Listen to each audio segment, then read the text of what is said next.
Qu'est-ce que tu fais? Chut, chut, chut. Je m'entraîne à une présentation de notre métier d'ingénieur en environnement et gestion des déchets pour un forum lycéen. Ah, avec un stéthoscope et un globe terrestre. Ouais. Je vais me présenter sous le nom de Docteur Planète, pour bien faire comprendre que notre métier d'ingénieur environnement est de prendre le pouls de la Terre là où on intervient. Ne crois-tu pas plus important d'expliquer que tu exerces ce métier parce que tu as travaillé dur pour obtenir un bac+5 et maîtriser plusieurs spécialités?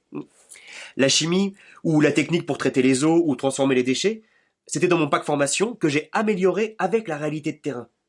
Le plus important, c'est ce qui fait sens. Regarde toutes ces missions de sensibilisation aux enjeux, toutes ces formations qu'on est amené à faire auprès des publics ou des professionnels pour réussir à réduire les déchets ménagers, etc. Bon, monsieur planétothérapeute, il faut tout de même que tu parles du cadre juridique strict qu'il faut maîtriser jusqu'au bout des doigts. Le droit de l'environnement, le droit de l'urbanisme, la loi sur l'eau, la réglementation en cours et à venir sur les déchets. Mais tu sais aussi bien que moi que ce n'est ni la loi ni le droit qui rendent les gens vertueux dans leur consommation d'eau, et encore moins qui leur fera accepter une déchetterie à 2 pas de chez eux.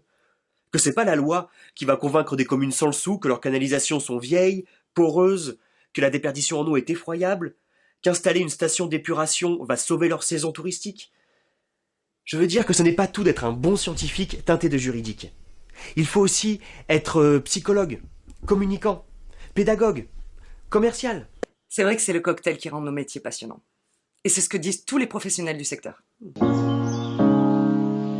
Ils auront la chance de pouvoir innover, de pouvoir apporter des compétences telles que la conception, la direction de projet. Ils vont avoir à l'esprit effectivement toujours cette volonté de devoir se remettre un petit peu en cause, de conseiller l'ensemble de leurs clients dans des missions diverses d'expertise, de maîtrise d'œuvre par exemple. Je pense se servir de ces jeunes pour donner une nouvelle dynamique et surtout une nouvelle valeur ajoutée à nos métiers. Le jeune ingénieur sera associé au monde de la construction et de l'aménagement du territoire.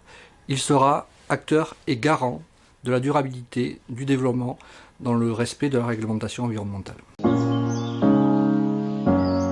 Passionné par la chimie, la biologie, sensible à la question de l'environnement, tu veux relever les défis du futur? Tu penses que le zéro déchet n'est pas une utopie, ou que le déchet est le nouvel or vert, que l'eau est aussi précieuse que la qualité de l'air, que les sols ou les rivières peuvent être dépollués ou préservés, et qu'il est impossible aujourd'hui de construire sans penser environnement. Pour devenir ingénieur environnement, il te faut un bac+5 en école d'ingé ou à l'université, par exemple en génie biologique. Moi, j'ai choisi l'apprentissage. Et regarde, me voilà planétothérapeute.